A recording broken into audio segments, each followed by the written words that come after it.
Bom dia a todos e a todas. A gente vai começar agora o nosso próximo painel, defendendo a ordem e garantindo o progresso, desafios para a preservação da segurança pública no combate ao crime organizado no Brasil.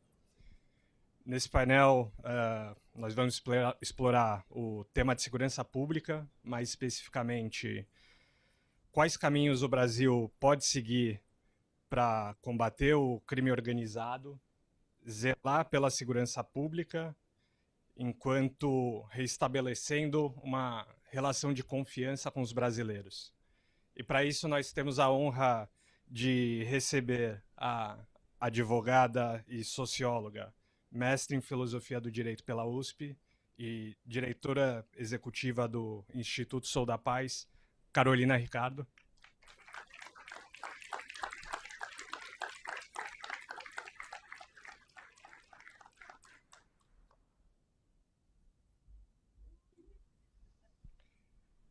Temos também o capitão veterano do BOPE, palestrante e coautor dos Tropa de Elite, Rodrigo Pimentel.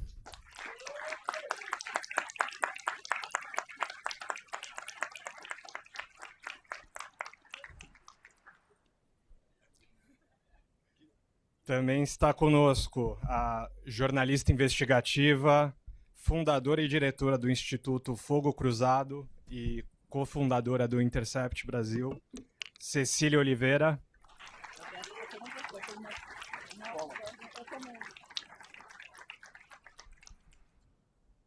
E por fim nós temos o promotor de justiça do Estado de São Paulo, membro do GAECO, e responsável pelo remanejamento da cúpula do PCC nos presídios federais no ano de 2019, Lincoln Gakia.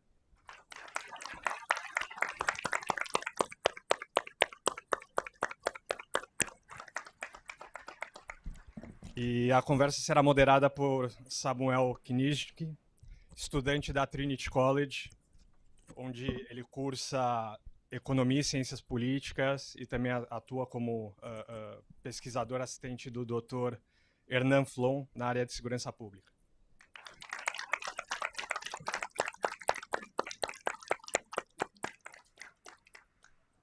Pessoal, a palavra é de vocês.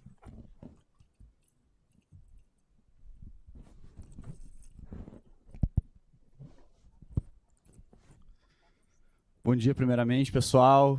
Bem-vindos aí ao painel de segurança pública. Estamos agradecimentos aos speakers aqui presentes, especialistas num assunto tão complexo que a gente veio discutir hoje. Uma honra poder elucidar uma situação tão complexa hoje aqui no Brasil, que se estende a muito mais do que somente atividades do que um dia foi chamado de criminalidade tradicional e violência. Isso permeia no Brasil, criando essa complexidade para setores da economia, da política e assim por diante. Portanto, como provocação inicial, para que a gente possa fazer um diagnóstico dessa situação tão complexa hoje no Brasil, eu queria convidar cada um de vocês a refletir sobre qual é o maior desafio que a gente encontra hoje para conseguir combater esse problema que é tão complexo, ao mesmo tempo refletindo sobre qual oportunidade que a gente tem mais próxima de nós para conseguir encontrar um panorama mais positivo nesse combate. Com isso, gostaria de convidar o capitão Pimentel para iniciar essa reflexão. Opa, obrigado a todos, que honra estar aqui, viu? Um dos dias mais felizes da minha vida, viu? Só para saber. Felicidade. Eu vou responder por camadas rapidinho. Eu preciso saber quem no Brasil fuma vape, por gentileza. Alguém utiliza vape? Vape. O Brasil, hoje nós temos 6 milhões de usuários de vape. 6 milhões de usuários. Não existe vape no Brasil vendido legalmente. Todo vape no Brasil é vendido pelo PCC, pelo Terceiro Comando, pelo Comando Vermelho, ou então por uma das 72 facções que o Brasil possui. Há alguns anos eu fiz Tropa de Elite e fui exibir o Tropa de Elite na PUC. Uma besteira que eu fiz da minha vida. E aí, um aluno da PUC levantou a mão quando terminou de assistir o filme e falou assim: eu parei de fumar maconha depois que eu vi seu filme. Eu falei, por quê? Porque eu descobri que a maconha é vendida por um assassino, né?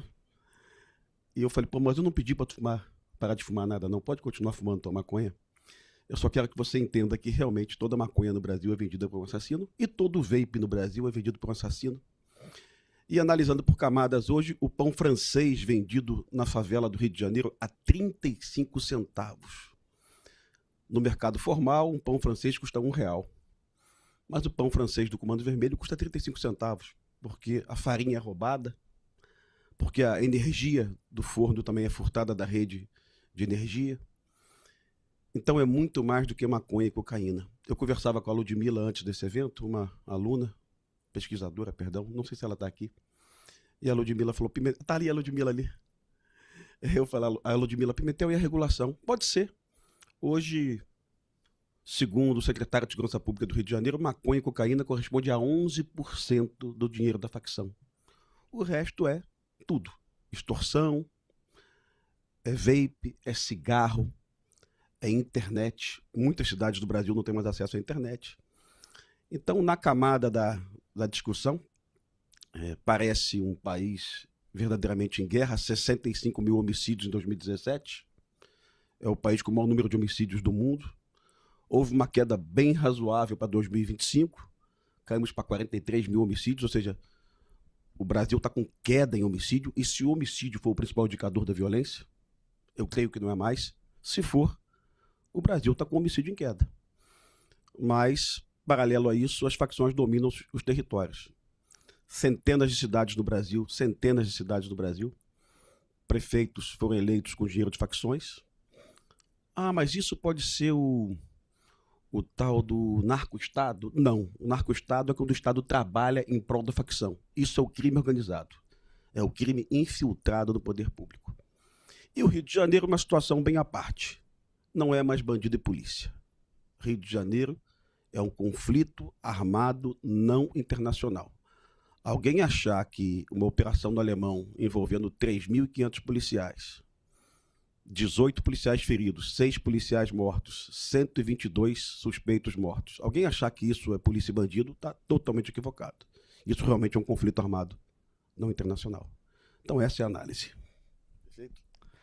Perfeito. E com gancho sobre isso é muito interessante a gente pensar de fato se é um conflito que vai além de armado, até que ponto que o nosso direcionamento de recursos para camada desse conflito, que ainda pode ser entendida como armada, e como essa performance pode ainda estar sendo imperfeita. Mesmo que o entendimento por muito tempo haja sido disso, e possa-se argumentar que várias fozes desse problema também vêm exatamente de uma natureza armada que um dia se iniciou.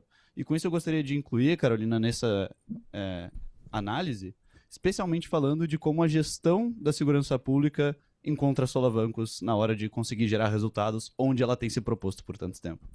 Maravilha. Bom dia a todos e todas. Também estou muito feliz de estar aqui. É uma baita honra de estar com todos vocês aqui na mesa. A gente passou esses dias já conversando, fazendo mesas paralelas, e acho que é muito importante essa conexão. Eu acho que para tratar um pouco desse ponto que você traz, eu acho que a primeira questão que eu gostaria de colocar como um desafio para a política de segurança pública são as duas dimensões. A dimensão do medo. A segurança pública, acho que todo mundo aqui que mora aqui se sente aliviado por estar aqui, porque não sente o medo, o mesmo medo de quando está no Brasil. A população brasileira tem muitos medos distintos. Eu moro em São Paulo, tenho medo de ter meu celular roubado. Uma pessoa que mora na favela tem medo de ser extorquida ou é extorquida pelo crime organizado. Essa é uma dimensão muito brutal e a política de segurança precisa dar resposta a isso. Só que, muitas vezes, a resposta para o medo não necessariamente é a resposta que vai dar conta do problema objetivo. Então, um exemplo. Numa rua de São Paulo, em que quase não há roubo, mas, eventualmente, houve um latrocínio, que é o roubo seguido de morte. As pessoas vão ter muito medo ali. Aquilo vai ter uma repercussão brutal. Mas, talvez, tenha uma outra rua em que haja uma concentração muito maior de roubos e que faz muito mais sentido colocar o patrulhamento ali. Como é que eu faço? As pessoas estão em pânico na rua onde houve o latrocínio.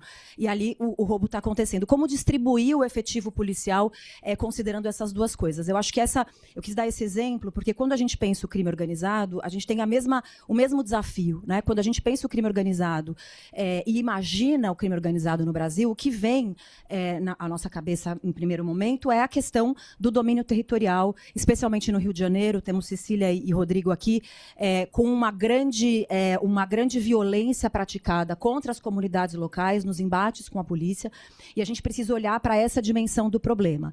E essa dimensão do problema é a dimensão que vem sendo atacada pelo poder público há muitos anos, com as operações policiais, com os esforços de fazer políticas de ocupação territorial, como foi a UPP, mas ela não é a única dimensão do problema, ela é a que é mais visível e que gera mais medo.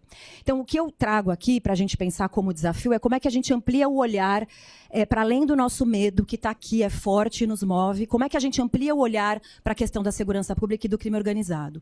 E aí, eu acho que aí o Lincoln vai poder falar também muito melhor, a gente começa a colocar no pacote a dimensão não visível do crime organizado, que tem a ver com mercados ilícitos inclusive, né? Então, por exemplo, no caso do PCC, a gente começou a falar disso com mais força a partir da Operação Carbono Oculto, no ano passado, que focou o mercado de combustíveis e a conexão do mercado de combustível, que é um mercado legal, com o crime organizado. E a gente ampliou, inclusive os operadores do sistema de justiça ampliaram o olhar, a forma de trabalhar, porque foi feito primeiro um mapeamento do mercado de combustível, entendendo a chegada do etanol no porto, a rede de distribuição, as indústrias canavieiras, e aí sim toda a conexão com o crime organizado. Então, essa dimensão não visível e que não é necessariamente do crime, ela precisa entrar na agenda quando a gente pensa em lidar com o crime organizado. E eu acho que esse ainda é um desafio para o país. Porque como é uma agenda que é movida pelo medo, ela é usada politicamente, esse é um ano de eleição, a tendência é a gente falar muito mais, bater na mesa e dizer estamos indo para cima, endurecendo com o crime. Que é importante. Então, só para concluir, eu acho que colocar essa dimensão, e aí a gente conversa muito, né, Pimentel, não é ou uma coisa ou a outra, são ambas. A gente precisa ser duro com o crime, aquele que a gente vê, a gente precisa ser inteligente para trazer para essa dimensão a questão dos mercados lícitos e entender mais a fundo essa dinâmica do crime organizado, senão a gente vai continuar enxugando o gelo. Perfeitamente, e até perfeitamente conectando o apontamento do promotor Lincoln e a capacidade de conseguir estender essa análise diretamente, eu gostaria de propor essa reflexão sobre como que a gente entende a natureza dessas organizações. Por muito tempo, especialmente no próprio domínio acadêmico, como feito por trabalhos de Benjamin Lessing, Henrique Desmond Arias, entende-se que o crime organizado e essas organizações, elas surgem, até mesmo com a natureza da governança criminal e essa administração de setores específicos, lícitos ou não, como uma forma de cobrir alguma brecha deixada pelo Estado, alguma falha na presença do Estado, e por causa disso ela tenta proporcionar ali uma melhoria para a qualidade, um benefício de alguns recursos que são administrados por esses grupos e essas pessoas ali dentro envolvidas. Ao mesmo tempo, a gente vê nesses setores lícitos, supostamente já cobertos pelo Estado, uma grande presença e um caráter expansionista dessas organizações atualmente. Seria, então, o caráter dessas organizações muito maior do que somente de cumprir essas brechas do Estado? E se sim, como que isso pode variar entre diferentes grupos que a gente vê hoje em dia? Bom, bom dia a todos. Samuel, eu queria, na sua pessoa, cumprimentar e agradecer o convite que foi me formulado. É uma grande honra estar aqui hoje, depois de 35 anos de carreira, podendo conversar com vocês, trazer algumas reflexões, e principalmente aos jovens, né? Eu estou assim, vamos dizer, rejuvenescido. Eu estava conversando com a Carolina a respeito disso, como é bom a gente transitar e ver tantos jovens com tantas ideias, capazes, inclusive, isso foi falado ontem, eu vi a sua fala na parte de política, que vocês podem transformar o mundo e podem sim transformar o Brasil, né? A gente precisa, nós estamos num ponto de inflexão. Eu tenho classificado, e acho que isso não é uma novidade, fruto de 20 anos de estudo, algumas organizações brasileiras, não como terroristas, mas como mafiosas. É disso que a gente trata, né? Falando em termos de São Paulo, o PCC que eu vi nascer, eu ingressei no Ministério Público em 1991, atuei em comarcas, todas elas que tinham unidades prisionais, portanto já estou há 35 anos nessa vida e sempre também atuando junto aos presídios. Eu vi isso nascer, vi isso crescer. E sim, Samuel, respondendo à sua primeira questão, não há nenhuma organização criminosa no mundo que tenha se criado, se fortalecido, expandido seus tentáculos se não houver ausência do Estado. Absoluta ausência de governança pública em determinado território, e não só falo em termos de segurança pública. Quando a gente fala em governança pública, evidentemente, a gente está falando em saúde, educação, saneamento básico e urbanismo, que é muito importante, né? Não é só a polícia que tem que estar presente. Quando a gente fala em política de segurança pública de Estado, nós não estamos falando só de política policial, né? Tem toda uma estrutura, como eu disse, de saúde, de educação, de saneamento e de urbanismo, inclusive, que é muito importante, que precisa estar aliado a esse assunto. O que nos preocupa quando essas organizações, como o Comando Vermelho e o PCC, elas conseguiram se fortalecer há mais de 3 décadas de absoluto abandono do Estado. E quando eu digo isso, eu me incluo também, né, nessa classificação, porque eu faço parte do sistema de segurança há 35 anos, não é? Então, de certa maneira, eu falhei também e continuo falhando. O que a gente tem procurado fazer é apontar algumas saídas, e a gente estava falando isso, Carolina e Cecília, né? Olha, precisamos dar uma mensagem de otimismo e de esperança para os jovens. Eu falei, vamos ter esperança com medo, né? Isso é muito importante. Também não vamos ter só esperança. Esperança, um pouquinho de medo é sempre bom para adrenalina. Aí, para finalizar essa minha primeira fala, eu queria dizer o seguinte, né? Que nós temos no Brasil hoje, isso é muito importante, o primeiro problema hoje é a segurança pública. Repetindo, eu vi com muita atenção e ouvi o painel sobre política nacional ontem, será o assunto do momento que vai dominar as eleições a governadora, as eleições para o legislativo e também as eleições para presidente da República. Então, desculpe, aquele que vender mais fumaça, a gente estava até conversando sobre isso, né?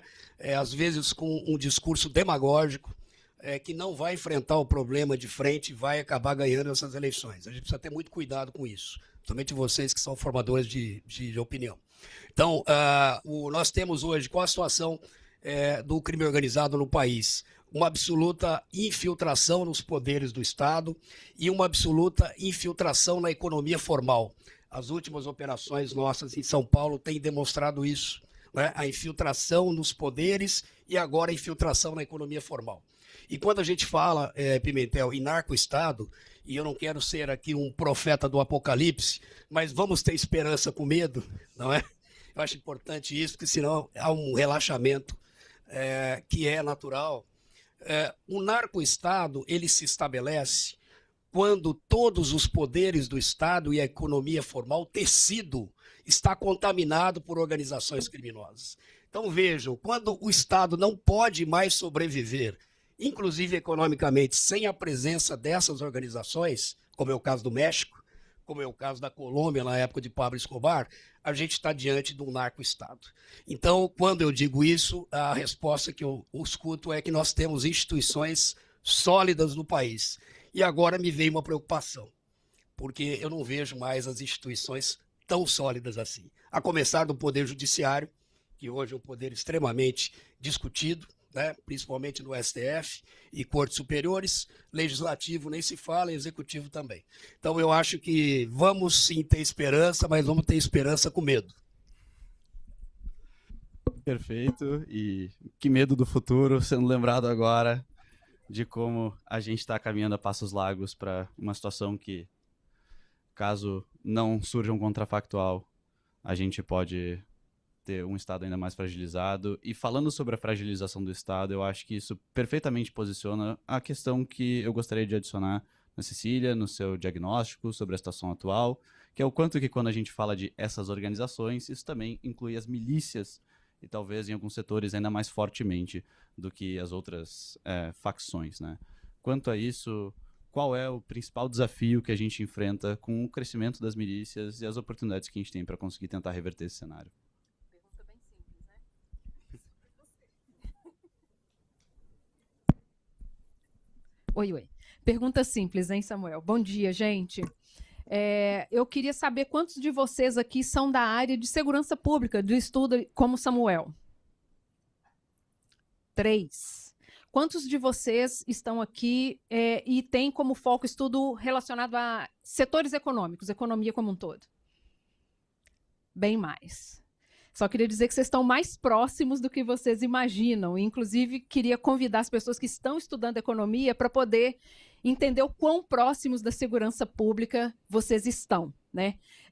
Todos os colegas aqui de mesa mencionaram isso, e Carolina e Lincoln estiveram ainda mais próximos aí desse debate sobre a carbono oculto, onde isso ficou mais transparente, né? E aí trago, inclusive, Pimentel para a conversa, quando a gente está sempre debatendo aí o quanto que a questão das operações policiais são cada vez menos prioritárias, no sentido de a operação que a gente está acostumado a ver nos jornais, elas estão atacando um pedaço muito pequeno do problema, muito pequeno, né? Costumava ser a coisa que era mais visada e tudo, mas é isso, a gente tem feito isso há 30 anos. E a mesma medida que a gente tem apostado nessas operações policiais dessa forma clássica, como a gente conhece e vê nos jornais, a gente tem apostado isso há 30 anos, e há 30 anos os grupos armados, e aí facções e milícias, eles têm se tornado mais fortes, têm ocupado mais espaço territorial e estão política e economicamente mais fortes e mais influentes. O que significa que estamos fazendo a coisa errada, da coisa errada, né? Do modo errado. Então, a gente estava até comentando sobre isso, que as organizações, as instituições, elas precisam estar mais próximas e trabalhar mais cooperativamente para que a gente tenha um impacto, de fato, eficiente, eficaz contra o crime organizado. E nesse debate que a gente estava tendo, e aí já cruzei com vocês em outras mesas, inclusive, a gente tem falado da importância da cooperação entre instituições, né, no combate ao crime, mas também uma coisa que, e aí volto para a pergunta de Samuel em relação às milícias, a gente tem um paralelo aqui que eu acho interessante, que o modo como o pessoal do Rio de Janeiro entende facções e tráfico de drogas é um. O modo como São Paulo vê isso é diferente. E eu lembro em um momento, quando eu estava escrevendo o livro, eu precisava comparar essas organizações, e eu pensei, no Rio de Janeiro, o PCC é milícia. O PCC é milícia, o modo como a gente entende isso. Mas até essa fronteira, ela se rompeu, porque o modo clássico de tráfico de drogas, aí a gente pode pensar, comando, terceiro comando, era de um jeito até, vamos dizer, 5 anos atrás, né?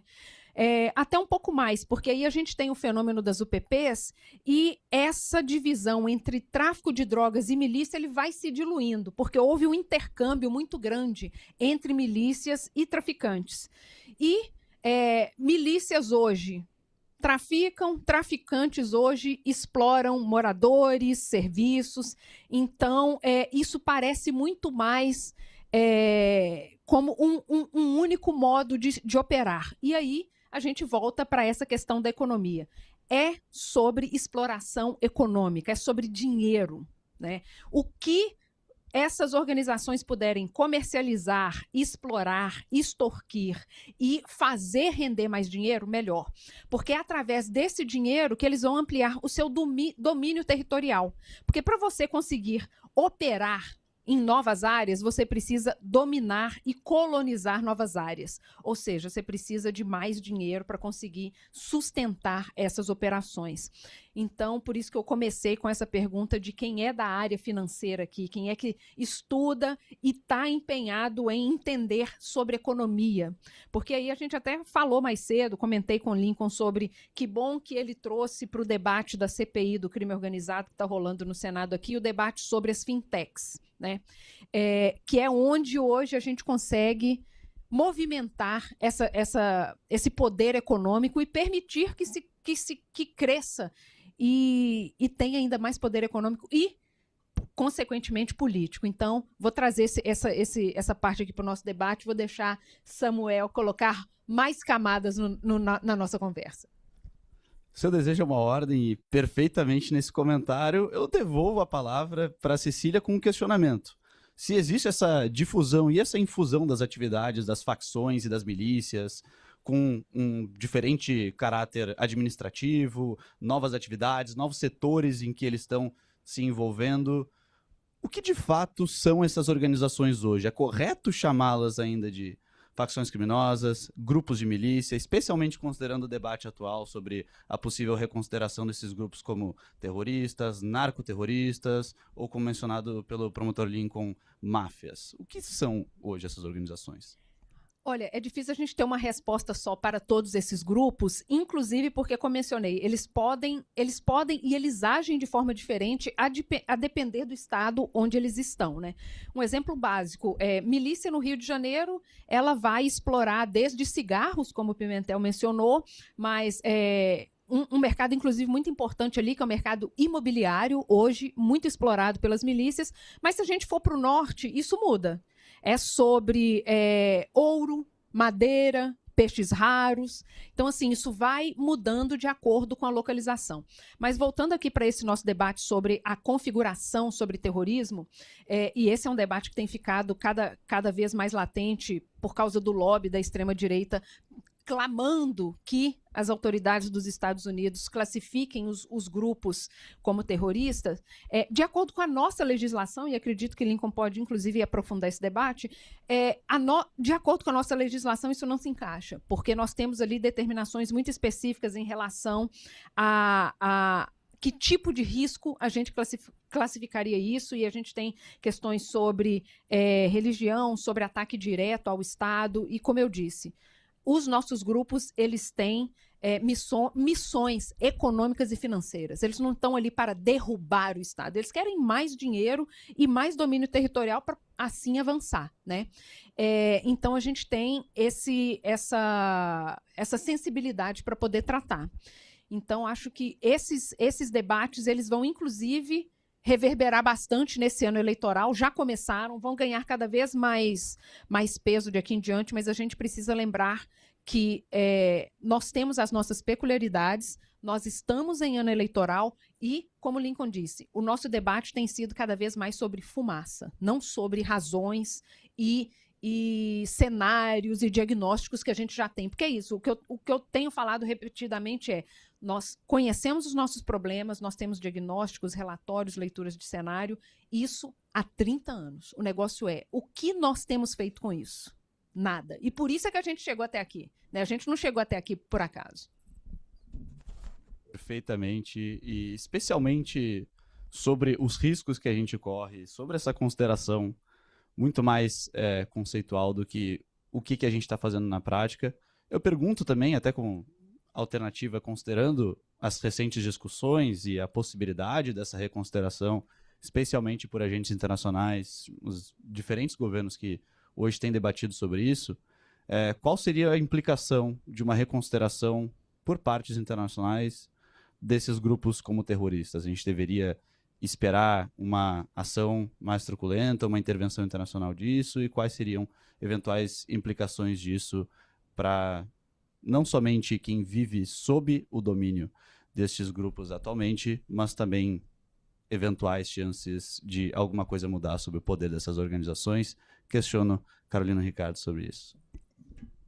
Bom, eu vou dar meus 5 centavos aqui, inclusive partindo muito do que o próprio Lincoln diz, né? Eu acho que a primeira coisa, fazendo a conexão com o que Cecília traz, é a conexão com o impacto, primeiro, econômico, né? A gente sabe que, enfim, ao ter essa classificação, a gente tem um impacto nas empresas que fazem, que podem passar a ser, ter um tipo de compliance muito mais pesado por conta disso. Acho que tem uma dimensão militar, considerando o próprio Estados Unidos. A gente vê o que aconteceu, por exemplo, com Venezuela. A partir do momento que você tem essa classificação em outros países, isso autoriza determinadas ações por parte do governo americano sobre outros territórios, e aí tem uma questão de soberania. E tem uma questão também de como a própria conexão e integração entre as polícias pode ficar mais dificultada. Então, quando você passa a ter essa classificação como terrorista, você aumenta o grau de sigilo das informações e, eventualmente, isso aqui eu estou, na verdade, dizendo o que Lincoln diz, tá, Lincoln? Como a pergunta foi para mim, mas aprendi com você. Você tem muito mais dificuldade. O que o MP consegue acessar hoje em termos de informação, quando ela não é classificada como sigilosa, é muito mais do que essa classificação classificação vem.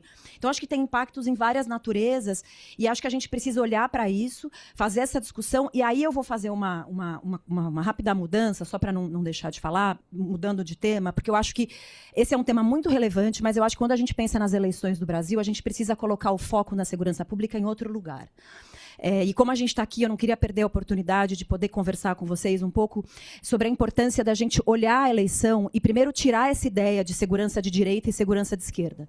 A segurança que funciona, ela não é nem de direita nem de esquerda, ela é aquela que é planejada, que ela não é improviso, e que ela não é a fumaça. Eu acho que esse é o primeiro ponto.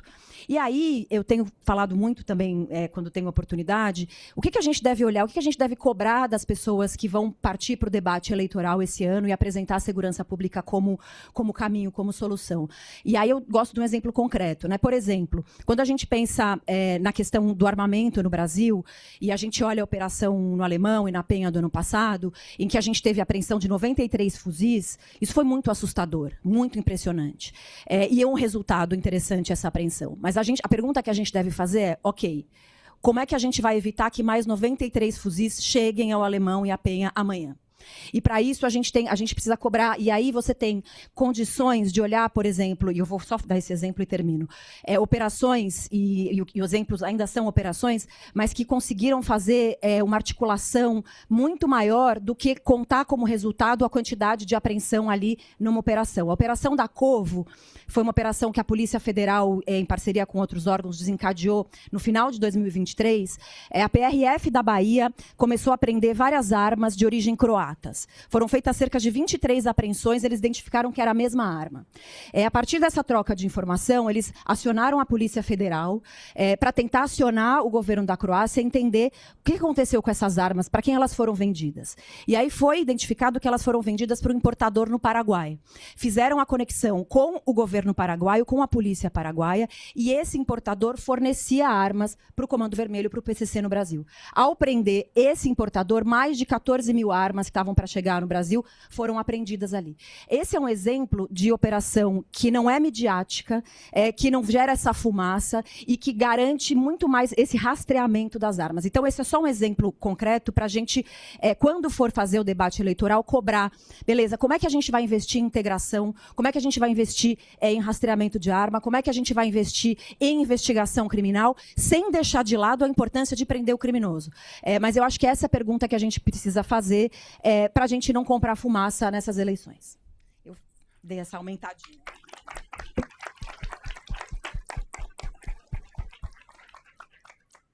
Maravilhoso e muito obrigado pela aumentadinha e por fugir. A gente vai voltar para isso em seguida, e até como um gancho trazido pela Cecília também, sobre a politização desse tema. Antes disso, eu gostaria de estender ao promotor Lincoln, especialmente sobre as implicações dessa eventual reclassificação, mas também sobre a comunicação entre as polícias trazida pela Carolina.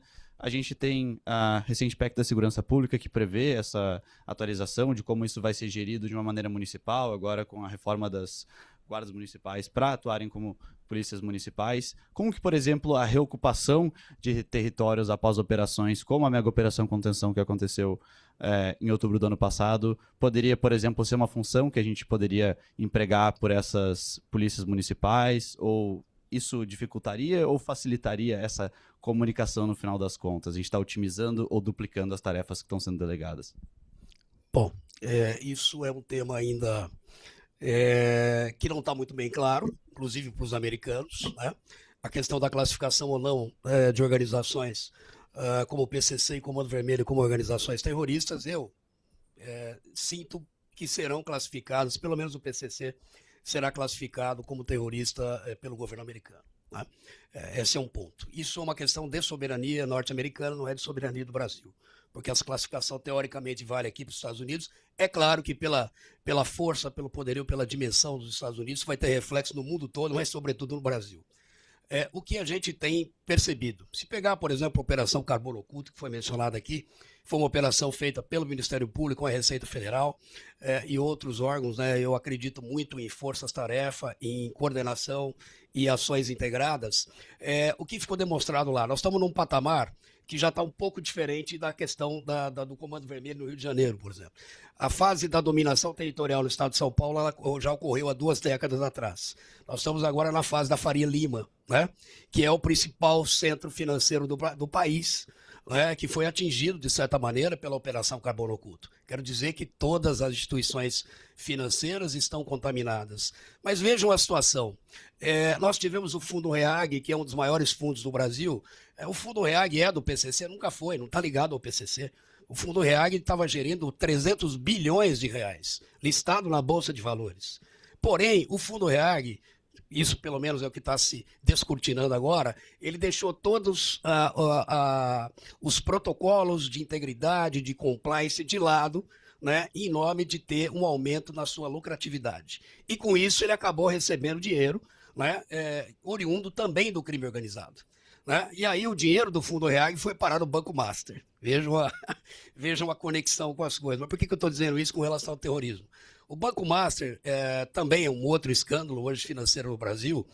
E aí eu faço uma conexão, se me permite, com o painel de ontem, porque os painéis são absolutamente interligados, por incrível que pareça. Eu assisti o painel das fintechs e vi os CEOs, né, das fintechs reclamando da regulamentação, que é muito forte no Brasil, da cobrança, da fiscalização, do impacto que isso tem no negócio. Mas vejam a necessidade que nós temos que isso ocorra. O Banco Master, ele comercializou mais de 80 bilhões em CDBs, e quem que vendeu esses CDBs? Todo o sistema bancário brasileiro, todo. Os bancos formais que todos vocês conhecem venderam os CDBs. E eles também deixaram de lado, porque todo mundo sabia no mercado financeiro que havia problemas de liquidez no Banco Master, mas aí até 250 mil a viúva do Tesouro paga, não é isso? Então tá tudo certo. Olha, os operadores não aplicam só 250 mil que não tem problema, você vai receber. Então, com isso eles fizeram 80 bilhões de reais. Ocorre que todo o mercado financeiro brasileiro, de certa maneira, se envolveu com o Banco Master. Se vier uma sanção norte-americana, essa sanção pode recair sobre as instituições financeiras que, de alguma maneira, tiveram algum tipo de comercialização ou de negócio, por exemplo, com o PCC. É possível dizer que qualquer banco brasileiro teve negócio financeiro com o PCC se você puxar o Banco Master, o Fundo REAG, né, e aí for levando para o camada, sim. Isso pode levar a um problema financeiro muito grande para as instituições e para o país. A questão de intervenção militar é possível também, a gente não pode deixar isso de lado. E aí, só para finalizar, uma coisa que eu queria dizer. O Brasil, né, deixando a esperança para vocês, não falta dinheiro e nem falta polícia. Tá? O investimento em 2024 na área de segurança foi da ordem de 154 bilhões de reais, sendo que 118 foram aplicados pelos estados e 25 bilhões pelo governo federal. Acho que meu tempo aqui por isso cortaram, mas de qualquer maneira, só para finalizar essa questão que eu acho importante. Não falta dinheiro, não falta recurso, falta gestão, falta coordenação, e você toda a reforma constitucional, coordenação nacional, e falta também, além da coordenação, integração. Então, a Operação Carbono Oculto é uma operação muito bacana, levada como modelo, mas vocês não sabem a dificuldade que deu para que nós fizéssemos a integração entre Polícia Federal, Ministério Público, Receita Federal, Receita Estadual e outros órgãos, porque a Polícia Federal, por exemplo, não trabalha com a Receita Federal. A Polícia Federal, por exemplo, não trabalha com o COAF, que eu acho absurdo isso. Então, não é uma crítica à instituição. Nós temos polícias até demais no Brasil. Se somarmos todas com as polícias municipais, hoje, Pimentel, vai passar de 1 milhão, porque os guardas municipais, pela reforma constitucional, estão sendo transformadas em polícia em boa hora. Eu acho que precisa, sim. Agora, se a gente não integrar, né, se a gente não tiver uma coordenação nacional, nós vamos continuar aqui no próximo painel, no ano que vem, discutindo ainda soluções que não virão. Muito obrigado.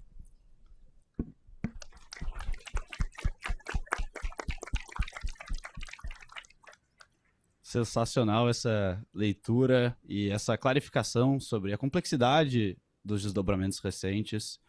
E sobre isso, e até conectando com uma fala da Carolina, eu gostaria de trazer o Pimentel, até com sua experiência pelo BOP, como caveira ali por muitos anos, e eu acho que o pessoal quer ouvir um pouco sobre. Eu gostaria de te perguntar sobre a complexidade do planejamento de operações como a mega operação contenção que foi ano passado, e estratégias novas e extremamente específicas para tentar maximizar a captura e minimizar o dano a partes não envolvidas na atividade que está envolvida nesse cunho repressivo, né? Como, por exemplo, o muro do BOP, que foi empregado ali para tentar minimizar o dano aos moradores da região próxima. E quais são os custos, de fato, de ter um planejamento tão complexo para tentar maximizar a eficiência? Só para deixar claro algo aqui importantíssimo, em 96 eu participei de um documentário do João Salles, da Kátia Lund, chamado Notícias de uma Guerra Particular. Eu era novinho, eu tinha 20 e poucos anos, tá no YouTube essa porra, quem quiser assistir, assiste depois. E no comentário eu disse pro João Salles, quando eu conheci o João Salles, né? Eu falei, olha, só polícia não resolve, pelo amor de Deus. Só polícia não resolve. E eu disse pro João Salles e pra Kátia Lund, olha, a gente vai nessa favela aqui todo dia, a gente mata um bandido por dia nessa favela e nada muda. Então, por gentileza, eu não penso que a operação policial é a solução de nada, por favor, tá? Nunca pensei na minha vida, nem quando eu tinha 20 anos de idade, eu achava interessante a continuidade dessas operações. O René é morador do complexo. Eu conheço o René há 15 anos, talvez, 16 anos. Eu tenho uma foto, o René tinha 12 anos de idade. Cadê o René? Está ali sentado. E assim, o René falou uma vez para mim, o morador não suporta isso todo dia não, cara. Pode ser até que o morador, uma vez, diga, olha, ok, você veio aqui, retirou a barricada, teve confronto, enfrentamento, mas você não permaneceu aqui, você foi embora depois. Mas a barricada também precisa ser retirada. O maior direito hoje nosso, o direito de ir e vir, o Comando Vermelho está retirando. Nós temos 15 mil barricadas do Rio de Janeiro, onde não passa o SAMU, onde não passa o caminhão de lixo, onde o Uber não chega, né? É um marco do domínio territorial. Eu penso, não sou a favor, logicamente, de estabelecer um acordo internacional de enfrentamento via combate ao terrorismo para as facções brasileiras com os Estados Unidos. Evidente que eu não sou a favor disso. Mas eu deixo claro que essas facções são terroristas. Em 2003, o Comando Vermelho metralhou 5 escolas municipais. Em 2003, o Comando Vermelho metralhou o Palácio de Guanabara, gestão da Benedita. Metralhou a prefeitura. Em 2003, o Comando Vermelho queimou um ônibus e não deixou uma senhora sair de dentro. Ela foi queimada viva dentro do ônibus. Em 2024, o Zinho queimou 37 ônibus do Rio de Janeiro num único dia. E o objetivo era colocar o Estado de joelho. Não era ganhar dinheiro nenhum, não. O objetivo era fazer com que o Estado Democrático de Direito, eleito pelo nosso voto, mudasse de opinião. Em Meruoca, no Ceará, ano passado, o Comando Vermelho expulsou o prefeito da prefeitura. Um prefeito, Ayrton, eleito com voto direto, foi expulso pelo Comando Vermelho. Sai daqui, você não é mais prefeito. Evidente que isso é terrorismo. Só na cabeça de um louco que não é. A Polícia Civil do Ceará agiu muito rápido, prendeu o bandido do Comando Vermelho em 24 horas, e ele foi solto em 24 horas na audiência de custódia, né? E o prefeito continua amedrontado pelo Comando Vermelho, né? E aí está a fragilidade do nosso judiciário, das nossas leis, né? Mas voltando, eu acho a operação policial necessária, bem planejada, mas eu tenho certeza que não é a solução para enfrentar. Eu preciso lá prender um líder da facção, eu preciso lá retirar a barricada, mas eu tenho consciência que o morador não suporta isso e ele é a principal vítima dessas operações. A operação do BOP no Alemão, eu espero que ela não aconteça mais, sinceramente. 120 mortos, quase todos bandidos tinham ficha criminal. Acho que todos tinham ficha, se não me engano. Mas eu tenho certeza que o morador de periferia não vai suportar 5, 6 operações dessa por ano. Não é para isso que ele está ali. Então, peço a Deus que essa operação não exista mais, viu? É meu sentimento. Viu? Perfeito. E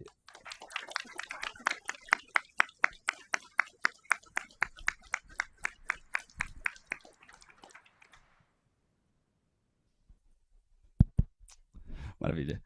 É engraçada essa colocação que é posta sobre, por exemplo, o que a gente tem que mudar até dentro de como a gente trata o combate, as ameaças que atingem o cidadão no dia a dia e o combate a essas organizações, o desmantelamento de operações que não trazem nenhum benefício ao cidadão que é exposto a isso e que não suporta mais e clama pelo apoio do Estado.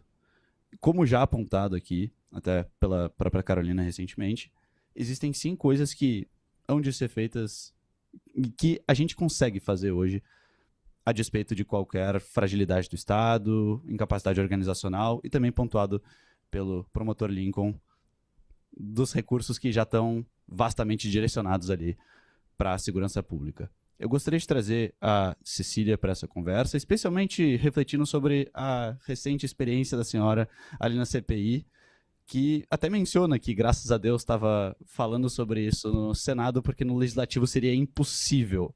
Essa dificuldade de consenso certamente é um obstáculo para que a gente tenha mais eficiência nas políticas que a gente tem a capacidade de conseguir implementar hoje e melhorar a vida do cidadão.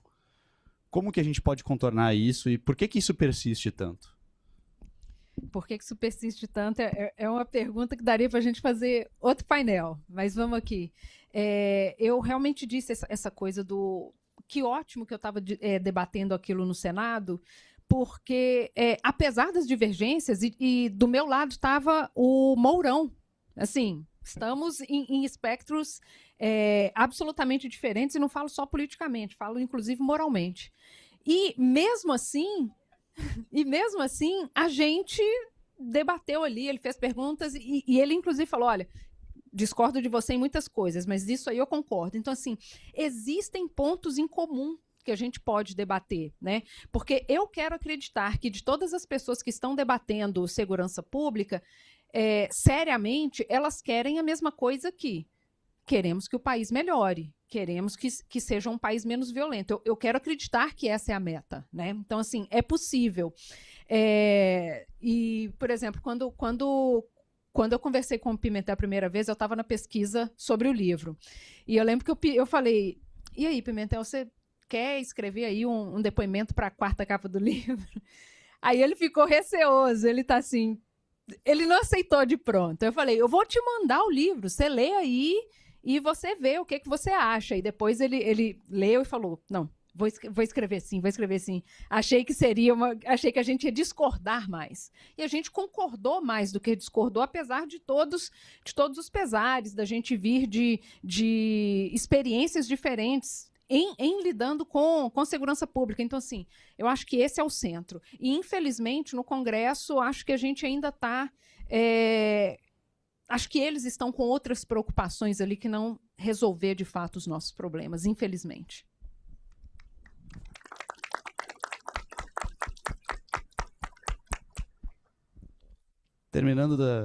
Iniciando da forma que a gente terminou essa reflexão, mas também dando uma continuidade direta. Carolina, uma coisa sempre pontuada nesses debates é sobre essas ideias que a gente poderia estar considerando melhor.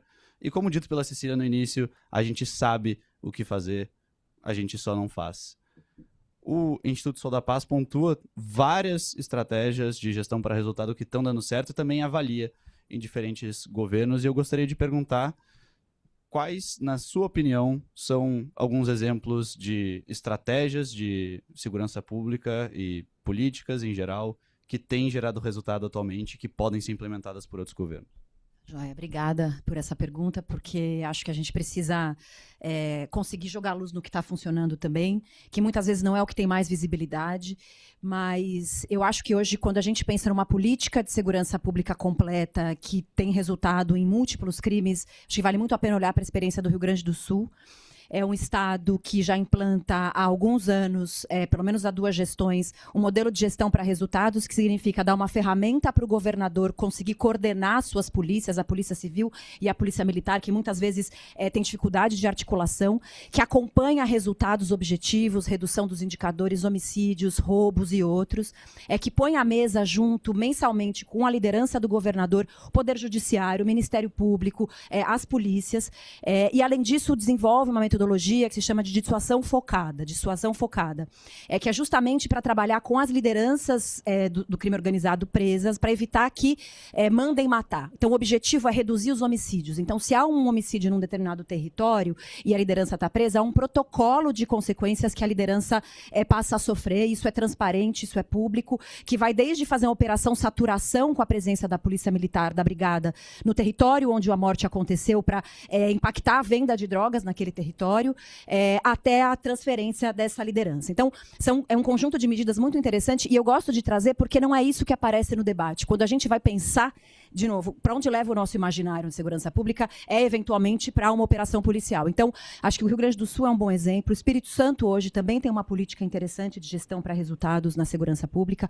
O Piauí, e aqui, né, depois de muita troca com o Pimentel, tem uma dimensão de ter fortalecido o aprisionamento das pessoas, mas também tem investido muito em tecnologia para a questão dos celulares, enfrentar o roubo de celular com uma sistemática que permite que esse celular seja devolvido pela pessoa, enfim, para quem teve o celular perdido, por meio do mapeamento e do rastreamento do e-mail. Portanto, é uma estratégia que não é necessariamente criminal, é uma estratégia tecnológica junto, trazendo as empresas, o setor privado para a mesa, né? Então, a gente mostra as duas dimensões, tem uma dimensão penal e uma dimensão dessa integração. Então, são todos exemplos que a gente precisa olhar e que são caminhos, são faróis para o Brasil. Então, de novo, apesar do Lincoln trazer a coisa da questão da esperança com medo, eu continuo muito esperançosa. Eu acho que esperança é um dever, especialmente nessa agenda. Então, a gente tem o que mostrar e a gente precisa, de novo, saber como cobrar melhor.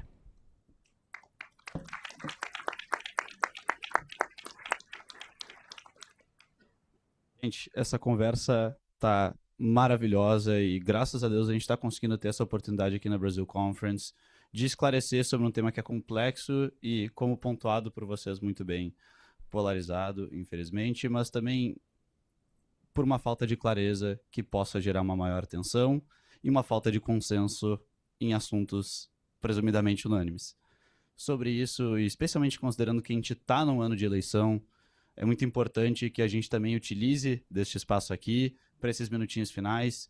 Se cada um puder refletir em cerca de um minutinho, alguma coisa bem breve, uma mensagem que vocês querem que fique na cabeça de cada um dos attendees e o pessoal que está acompanhando a gente, sobre como a gente pode discutir de uma maneira mais esclarecida e obter informações que de fato sejam representativas sobre a situação de segurança pública hoje no Brasil, especialmente considerando as decisões de voto e, enfim, um debate saudável nas eleições. Eu gostaria de convidar o promotor Lincoln para iniciar. Bom, já encerrando minha fala, eu acho que a solução está com vocês. O diagnóstico, como foi dito pela Carolina e por todos nós já temos nesses 30 anos, 35 anos de trabalho.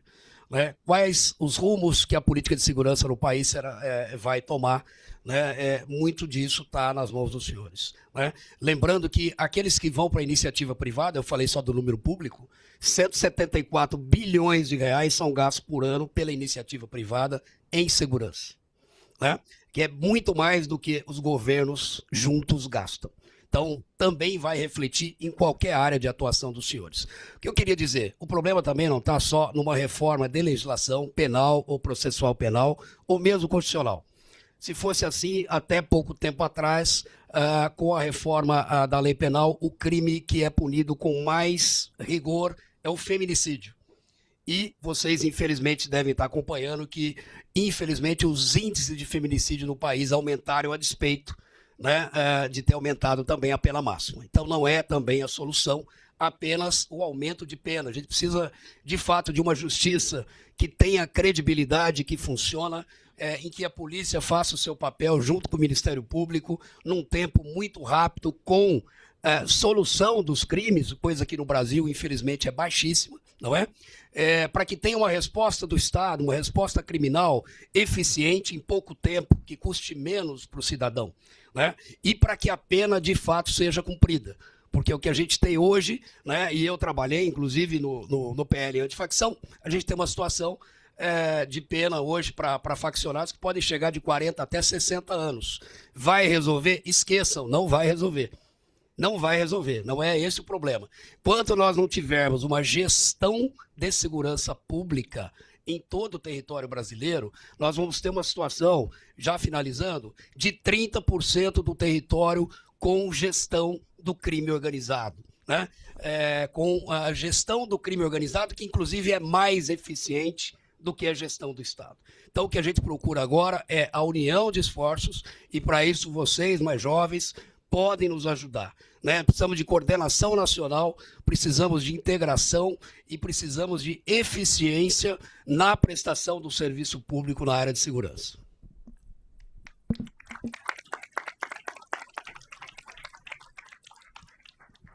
Cecília? Vou agregar aqui ao que o Lincoln trouxe, porque eu acho que ele já fez uma introdução ótima. E pensando em celeridade e cooperação, e pensando aí que estamos em ano eleitoral, eu acho que a gente precisa trazer os tribunais eleitorais para essa conversa. Acho que eles são acessados muito pouco e são cobrados muito pouco. E nós falamos aqui muito de infiltração do poder público pelo crime organizado e o quanto que eles têm acessado, né, a parte política para poder conseguir avançar em seus interesses que são privados.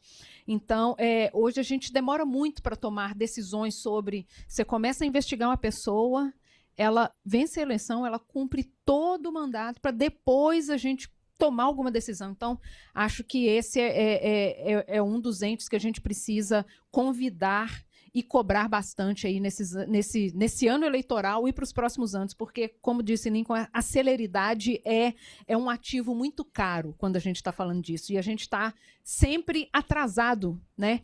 O crime está lá na frente e a gente chega depois, e por isso que eles avançam tanto. Então, vamos trazer esse pessoal aí para o nosso debate.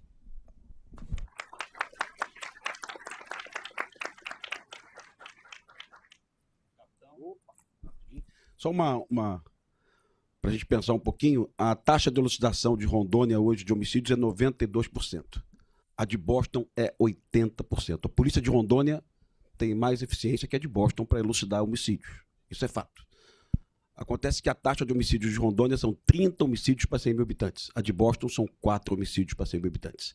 Então, elucidação é um pedacinho do problema. Piauí hoje tem 7.420 presos. Há 3 anos tinha 4 mil presos. Piauí dobrou o número de presos e é o estado do PT no Brasil, na minha opinião, com o melhor desempenho na segurança pública. Então não tem como fugir da questão da punição. Não tem, infelizmente não tem. Punir passa a ser uma das possibilidades, punir com qualidade, com eficiência, tá? Então eu estava falando com a minha amiga Ludmila ali, não dá para a gente escapar desse debate.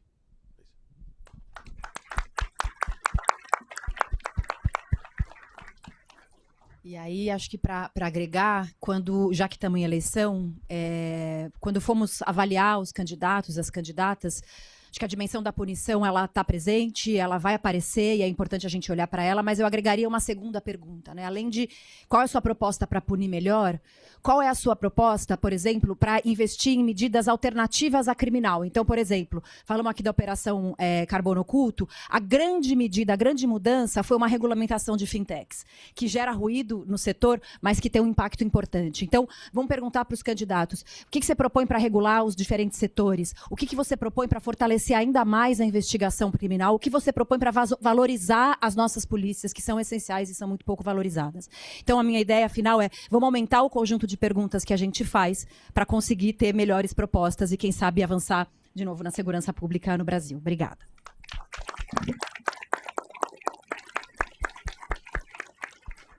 Pessoal, muito obrigado por esse encontro de ideias que cumpre diretamente o objetivo da Brasil Conference, de conseguir garantir discussões de impacto, mas que também informam o brasileiro, tanto aqui quanto além, a ter melhores decisões, melhores ideias que vão certamente mudar o Brasil. Muitíssimo obrigado por isso.